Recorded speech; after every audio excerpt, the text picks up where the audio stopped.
Okay, so I thought I'd just start by giving you a little bit of background on Retail Council of Canada. So we represent around 45,000 storefronts across Canada, and among our grocery members, they represent approximately 85 to 90% of the market in Canada. So on the screen, you'll see a few examples of some of those members. I'm currently in the Government Relations or Advocacy Department at Retail Council of Canada, and we generally put our efforts into 4 different buckets. First is around containing and reducing direct and indirect operating costs. So where that fits in for responsible sourcing, that would be harmonizing the definition to provide clarity in the value chain, joint investigation into commodities to reduce costs and to allow for the reduction of volatility in commodities over the long term. Second is to promote and protect the reputation of retail, so taking care of responsible sourcing issues before they become headlines, and then identifying opportunities for harmonization, so reducing confusion in the marketplace for the definition of sustainable commodities. And this is something that we've seen occurring globally.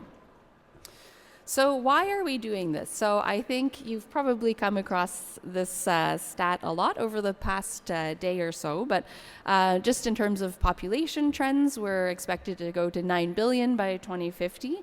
And at the current rate of environmental degradation, climate change, we're going to have a difficult time in the future. So right now we need to be smart in how we manage our resources. Another aspect as to why we're focusing on responsible sourcing. So consumers are becoming more sophisticated. They use different methods to find out about the origins of their food, who raised it, in what conditions. In the case of animal welfare, they want to know what the animal ate, etc. And of course, social media is playing a big part in that as well. Another big part of it are activist campaigns. They're becoming more sophisticated. They've been present at shareholder meetings as well. And activist campaigns also get companies to move more quickly. So some of the examples that we see here, a Greenpeace campaign on palm oil using Kit Kat as the example, and a expose on CTVW5 on sow welfare that happened in 2012. Just a little bit more background. So in the fall of last year, we did a responsible sourcing survey with some of our members just to take a look at what are those key commodities and product groups that we should focus on going forward. So these were just a few examples of some of them.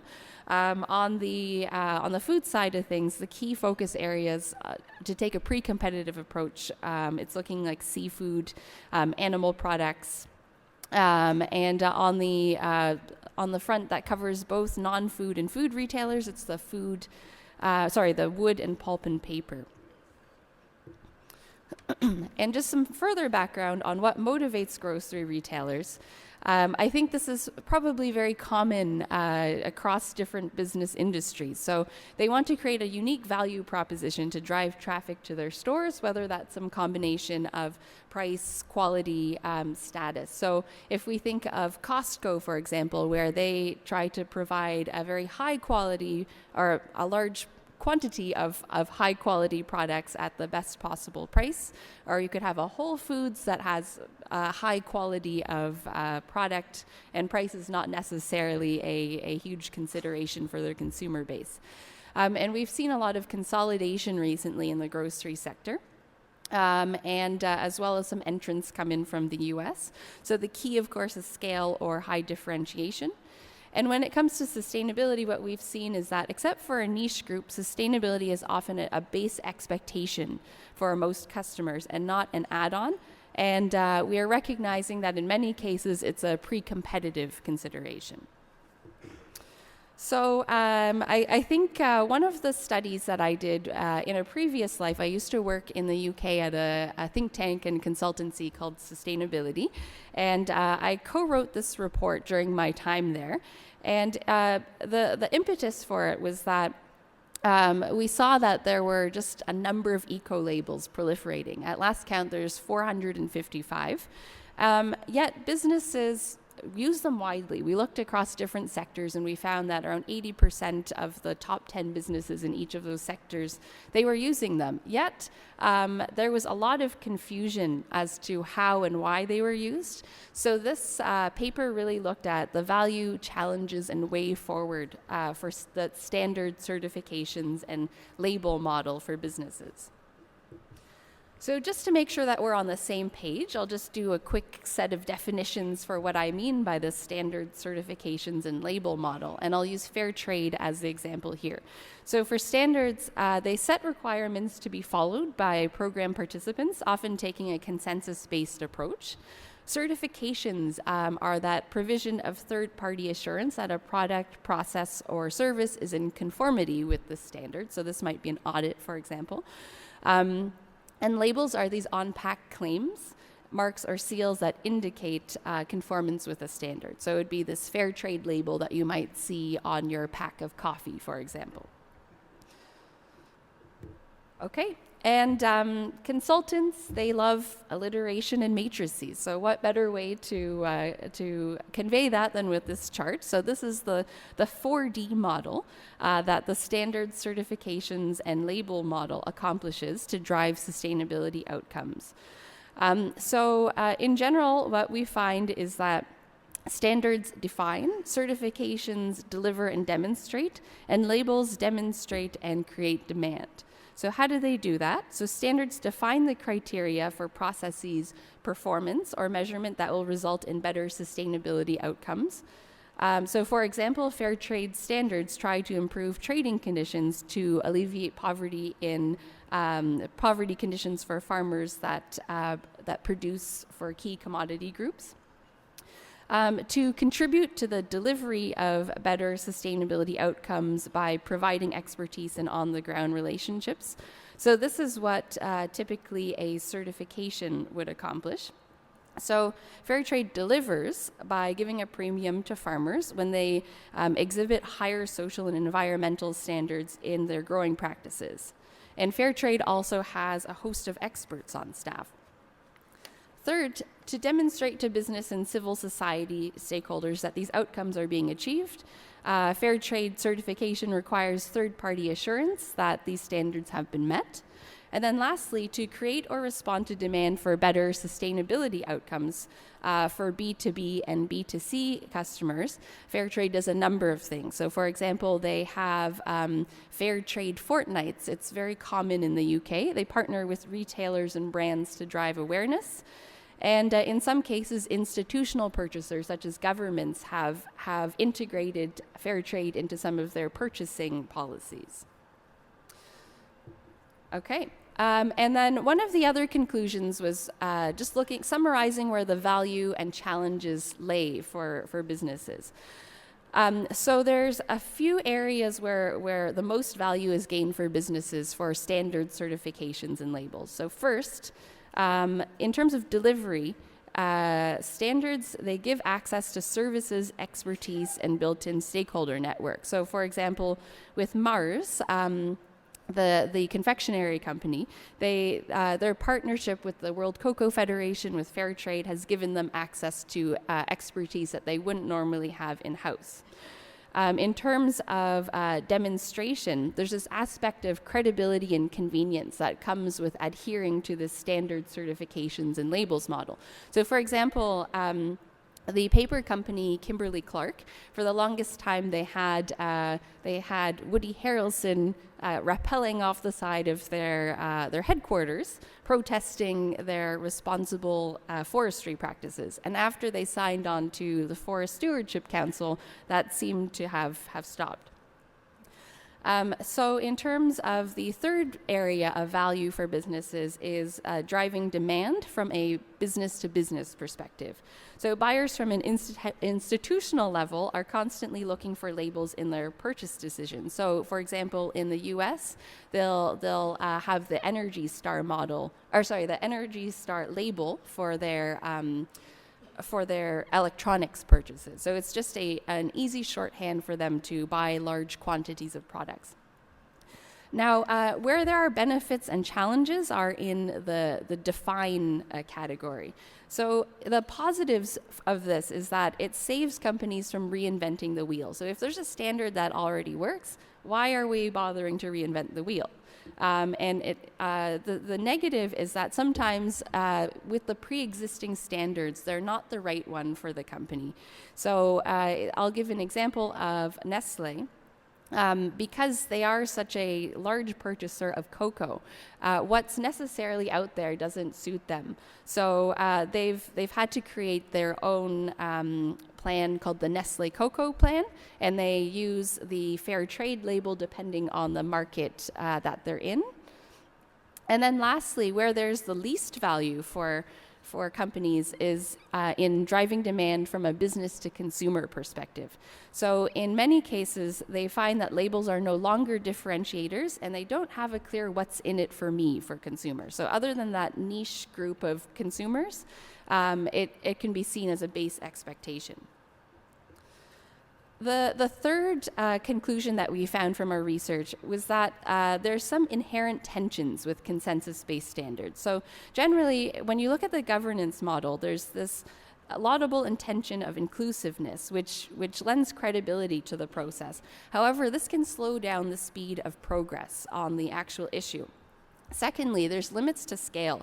So certifications have limitations. They represent a snapshot in space and time, and for the period that they were audited, and there's not enough capacity or time or money in the world to cover every farm and factory at every moment. And secondly, with labels, although awareness is going up, not all consumers are looking for the label in general. So when we interviewed a few of our interviewees for this research, what they found was that some of them did eye tracking studies of consumers at the shelf, and some of them didn't even spend a second looking at a product before they made a purchasing decision. So it's hard to ensure that labels are the mainstream choice here. The fourth conclusion that we drew were that businesses are moving to separate certification use from communication. So brands are becoming more strategic and flexible in how they use certifications, focusing instead on the outcomes in a way that supports their brand. So I'll give an example here. There is a chocolate brand that Mars has called Ballisto, and I think this was actually a example from Germany. And Ballisto has this reputation for being this natural chocolate bar. And to promote the brand, they had a cause marketing campaign that for each Ballisto bar purchased, they would plant a cocoa tree. And then what they did was they used that UTZ certification on the back of pack, acting as a soft verification or stamp of approval of their commitment. And we've seen that happen across different product categories as well, so soap, for example. So what we're seeing going forward is that there's a need to deconstruct and evolve the old model that combines standard certification and on-pack labeling in one. We have to find out what each is useful for and deploy it at the right time as part of an overall toolbox to drive sustainability outcomes. So what did we see as the model for the future? We see companies using standards pre-competitively instead of competing on their usage. So for example, in the coffee example, I'm using fair trade, this other company's using UTZ. We see them looking at pre-competitive standards.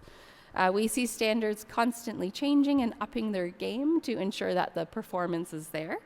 And we see an increasing move towards outcomes rather than just quantitative input-based measures. And we know that this is a bit more tricky. This relies on qualitative measures, but this ensures that the right outcome is occurring.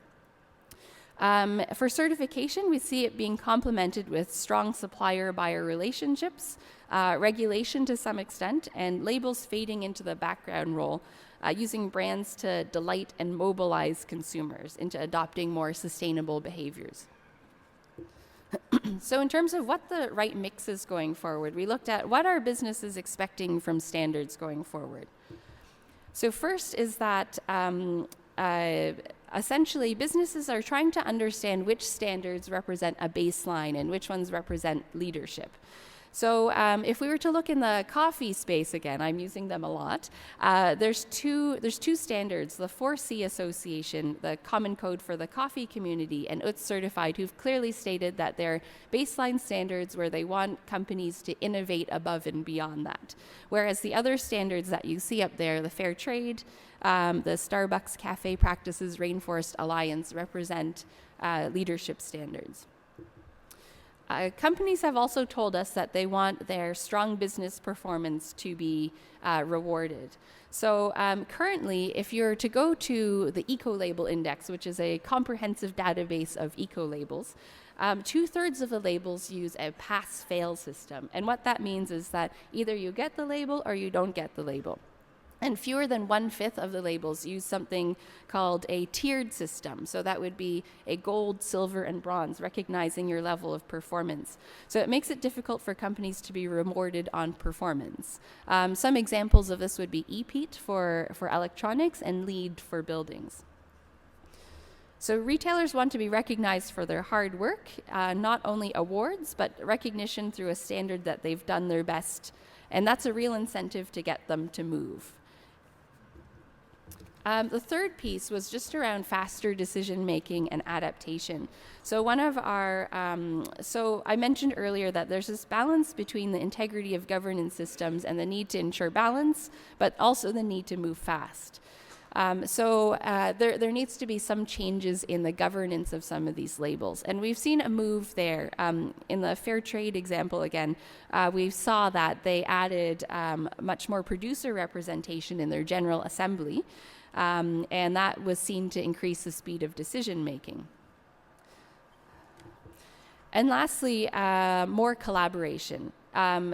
Generally, companies want to see more collaboration. They don't want to see different standards at odds with each other. So again, in this Fair Trade and coffee example, they announced, the Fair Trade, Rainforest Alliance, and UTZ Certified announced jointly that they were working together to reduce the level of complexity and cost for farmers.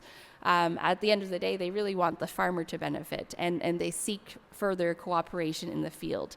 So working together will reduce duplication and potentially increase capacity. Okay, and that's it. Thank you very much.